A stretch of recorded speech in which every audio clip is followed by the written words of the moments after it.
আউযু বিল্লাহি মিনাশ শাইতানির রাজিম। বিসমিল্লাহির রহমানির রহিম। আজকে আমরা শিখব হচ্ছে কমপ্লিটিং সেন্টেন্স। কি শিখব? কমপ্লিটিং সেন্টেন্স এবং কমপ্লিটিং সেন্টেন্সের কিছু রুলস শিখব। কমপ্লিটিং সেন্টেন্স যেটা এসএসসির জন্য অত্যন্ত গুরুত্বপূর্ণ একটি টপিক। সেটি হচ্ছে আমাদের কমপ্লিটিং সেন্টেন্স। এখন তোমাদের এক্সামে কমপ্লিটিং সেন্টেন্সের 80% আসবে রুলস থেকে, যে রুলসগুলো পড়াবো রুলস থেকে আসবে। তারপরে তোমার ধরো এই 18% বা 17% বা 15% আসবে তোমার ওই অর্থ সঙ্গতি রক্ষা করে, হয় 2-3টা থাকে, এরকম থাকবে অর্থের সাথে। যেমন ট্রিজ আর ভেরি ইউজফুল দিয়া ডট ডট ডট ডট থাকবে। এখন ওখানে তুমি কি বসাতে পারো? ট্রিজ আর ভেরি ইউজফুল, তুমি দেবা we should plant more trees, তাই আমাদের বেশি বেশি গাছ লাগানো উচিত, এরকম থাকে 2-3টা। আর একটা থাকবে হচ্ছে প্রবাদ। একটা কি থাকবে? প্রবাদ থেকে। বিভিন্ন ধরনের প্রবাদ আছে, ওগুলো থেকে আসবে। তো আমরা 3টা টাইপই দেখার চেষ্টা করব। শুরুতেই আমরা দেখব রুলস। হ্যাঁ, রুলস গুলো দেখবো। তার মধ্যে খাতা দেখা যায় তো না? আচ্ছা, তো রুল 1 যদি আমরা দেখি, সব থেকে ইম্পর্টেন্ট যেটা, সেটা হচ্ছে কন্ডিশনাল। কন্ডিশনালের নাম শুনছিল আগে? কন্ডিশনালের নাম শুনছিল আগে? আচ্ছা, এটা একটা তোমার জন্য নতুন টপিক, তো আমরা কন্ডিশনাল পড়বো। কন্ডিশনাল শেখার আগে আমি তোমাকে বলি, তুমি প্রেজেন্ট ইনডিফিনিট টেন্সের স্ট্রাকচারটা আমাকে বলো। প্রেজেন্ট ইনডিফিনিট, প্রেজেন্ট ইনডিফিনিটের স্ট্রাকচার হচ্ছে subject plus V1 plus others.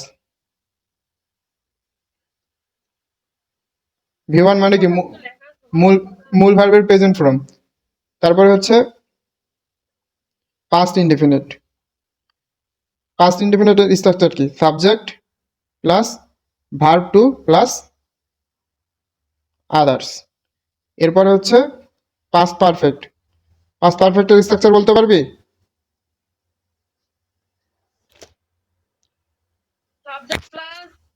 Subject plus had, plus verb 3 plus others. তো এই কন্ডিশনারের জন্য আগে আমার টেন্স সম্পর্কে ধারণা থাকা লাগবে, বিশেষ করে এই 3টা যেটা লিখলাম, এবং ফিউচার ইনডিফিনিট টেন্স। তো মানে টেন্স সম্পর্কে আর কি ধারণা থাকাই লাগবে, না হলে কন্ডিশনাল সামনে আগাইতে পারবো না। তো এগুলো হচ্ছে আমার প্রেজেন্ট ইনডিফিনিট, পাস্ট ইনডিফিনিট আর পাস্ট পারফেক্ট, 3টা টেন্সের স্ট্রাকচার আমি এখানে লিখলাম। একটা নোট এখানে বলি। নোটটা হচ্ছে if, comma, as if, comma, as though, এবং উইশ। তাহলে কি কি লিখলাম? ইফ, অ্যাজ দো এবং উইশ। হ্যাঁ, এরপরে এগুলোর পরে কখনো ওয়াজ বসে না, কখনো ওয়াজ বসে না, সবসময় ওয়ার বসে।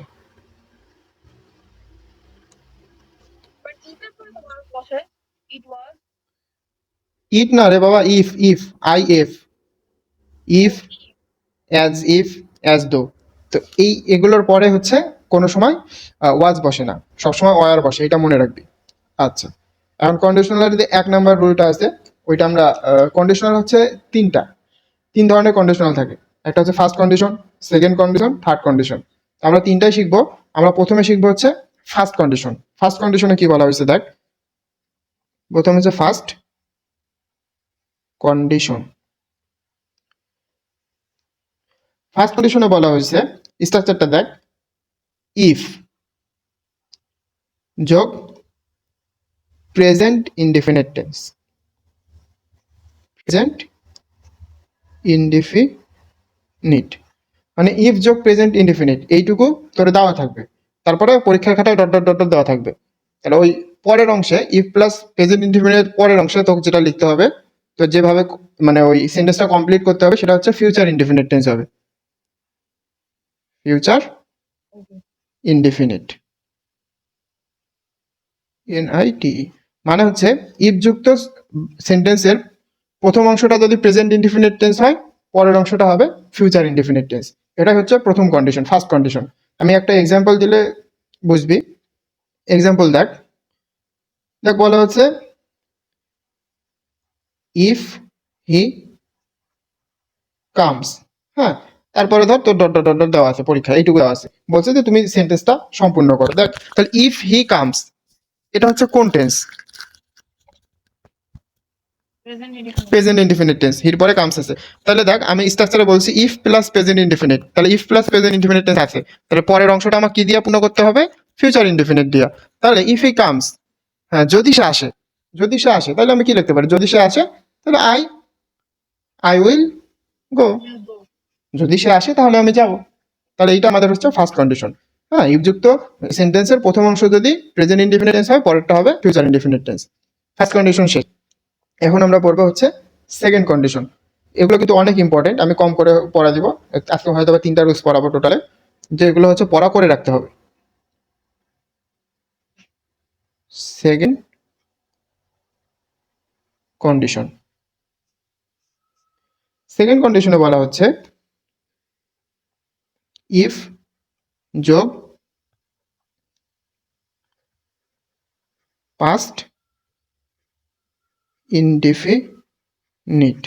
মানে হচ্ছে ইফযুক্ত সেন্টেন্সের প্রথম অংশটা যদি পাস্ট ইনডিফিনিট টেন্স হয়, তাহলে পরের অংশটা কি হবে? পরের অংশটা আমরা কিভাবে কমপ্লিট করতে হবে? তারপরে প্লাস পরের অংশটা হবে প্রথমে subject plus would oblique could oblique might plus V1 মানে ভার্ব 1 মানে ভার্বের প্রেজেন্ট ফর্ম।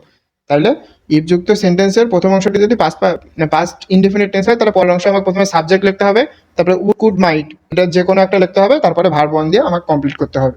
ভার্ব 1 মানে বুঝিস তো? আচ্ছা, প্রেজেন্ট ফর্ম, ভার্বের প্রেজেন্ট ফর্ম। তাহলে দেখ এই সেম এক্সাম্পল যদি আমি দেই, ইফ হি কেম, তাহলে এটা হচ্ছে কোন টেন্স আমার? ইফ হি কেম পাস্ট, হ্যাঁ পাস্ট ইনডিফিনিট। আমি বলছি ইনযুক্ত সেন্টেন্সের প্রথম অংশ যদি পাস্ট ইনডিফিনিট টেন্স হয়, পরেরটা আমাকে পূর্ণ করতে হবে subject plus would could might যে কোনো একটা প্লাস ভার্ব 1। এই তিনটার মধ্যে তুই উডটাই ইউজ করবি, উডটাই বেশি ইউজ করা হয়। হ্যাঁ, তুই দেখবি তাহলে ইফ হি কেম, তারপর আই উড গো। ঠিক আছে না? If he came I would go. আচ্ছা, এরপরে আমি যদি লিখি আরেকটা example, if I were a king, আমি যদি রাজা হতাম তাহলে কি হতো? আমি যদি রাজা হতাম তাহলে আমি গরিবদেরকে সাহায্য করতাম। তাহলে আমি লিখতে পারি I might help the poor. ঠিক আছে না? মনে থাকবে না? আচ্ছা, এটা আমার সেকেন্ড কন্ডিশন আর গেল। ও আরেকটা কথা, অনেক সময় এইভাবে দেওয়া থাকতে পারে, if I were a king না দিয়ে দেখা দেখা থাকলো যে এরকম লেখা থাকতে পারে, প্রথম ওয়ার দিয়ে শুরু হতে পারে, ওয়ার আই এ কিং, এমন দিয়েও যদি শুরু থাকে ওয়ার কিং, তারপরেও এটা সেকেন্ড কন্ডিশনারের মধ্যেই পড়বে। তারপর তুই লিখবি I might help the poor, কারণ ওয়ার আই এ কিং তো কিন্তু আমার হচ্ছে পাস্ট ইনডিফিনিট টেন্সের মধ্যেই পড়ে। পাস্ট ইনডিফিনিটের মধ্যে পড়ে না? Were I a king, were I a king, were কিসের ফর্ম? Past form were. হুম, যদি তো মানে এটা না থাকে, অনেক সময় হচ্ছে তোর কোশ্চেনে এমনও থাকতে পারে ওয়ার আই এ কি, মানে ওয়ার দিয়ে শুরু হতে পারে। তো দেখবি যেখানে পাস্ট আছে তাহলে পরের অংশটা অবশ্যই তুই মাইট, উড কুড মাইট এটা দিয়ে ধরে ফিল আপতে হবে। এটা আর কি হচ্ছে সেকেন্ড কন্ডিশন। এখন আমি শিখবো থার্ড কন্ডিশন।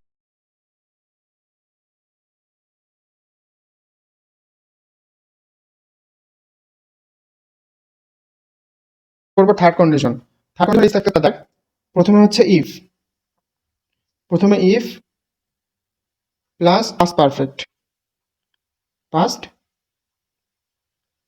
পারফেক্ট অর্থাৎ হচ্ছে যুক্ত সেন্টেন্সের প্রথম অংশটা যদি পাস্ট পারফেক্ট টেন্স হয়, তাহলে পরের অংশটা আমরা কিভাবে ফিল আপ করবো, পূরণ করবে দেখ। তখন তখন তুই এটা পরের অংশটা লিখতে হবে, প্রথমে একটা সাবজেক্ট, তারপরে উড হ্যাভ, উড হ্যাভ অথবা কুড হ্যাভ অথবা মাইট হ্যাভ, তারপরে প্লাস মূল ভার্বের পাস্ট পার্টিসিপল। তাহলে ইফ যুক্ত সেন্টেন্সের প্রথম অংশ যদি পাস্ট পারফেক্ট টেন্স থাকে, তাহলে পরের অংশটা আমাকে সাবজেক্ট প্লাস উড হ্যাভ অথবা মাইট হ্যাভ, তারপরে হচ্ছে মূল ভার্বের পাস্ট পার্টিসিপল করতে হবে, প্লাস আদার্স যা আছে ছিল। তাইলে দেখ আমি হচ্ছে করে দেই, তাইলে বুঝতে পারবি। একটা এক্সাম্পল দেই। এক্সাম্পল হচ্ছে if he had come, if he had come, যদি সে আসতো, তাহলে দেখ ইফের পরে এটা আমার কি past perfect tense. If he had come, তাহলে আমি লিখতে পারি এটা আমার আই উড হ্যাভ গন। বুঝতে পারছিস কি? দেখ আরেকবার এক্সাম্পল করতে। তার এই যে তিনটা কন্ডিশনাল ছিলাম, এটা অ্যাডমিশন লেভেল পর্যন্ত, এটা থেকে হচ্ছে তোর এই কোশ্চেন আসবে অ্যাডমিশন পর্যন্ত। এটা হচ্ছে ভেরি ভেরি ভেরি ইম্পর্টেন্ট। তুমি এখন বলো এতক্ষণ যে শেখানো হলো এটার মধ্যে তোমার কোনো কোশ্চেন আছে কিনা, বুঝতে পারোনি এমন কিছু। আমি আরেকটা হচ্ছে এক্সাম্পল দেই, একটা এক্সাম্পল, সুন্দর এক্সাম্পল, কারণ আমি এটাই হতে চাই সব সময়। ইফ আই হ্যাড বিন এ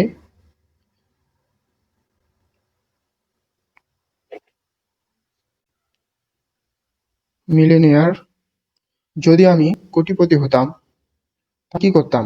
আমি একটা বিএমডাব্লিউ কার কিনতাম, তাই না? যদি আমি কোটিপতি হইতাম তাহলে আমি একটা বিএমডাব্লিউ কার কিনতাম। তাহলে I could have I could have bought a BMW কার।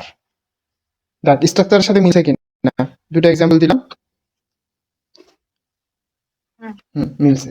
তো এটা হচ্ছে আমার ফার্স্ট কন্ডিশন, সেকেন্ড কন্ডিশন আর থার্ড কন্ডিশন। এগুলো খুব ভালো করে পড়তে হবে এবং এই রিলেটেড যত কোশ্চেন আছে সব দেখতে হবে প্রিভিয়াস ইয়ার, হচ্ছে বোর্ড টোড এগুলো দেখলেই হয়ে যাবে। তো এটা আমার হচ্ছে first condition, first second third condition, এগুলো থেকে কোশ্চেন আসবেই।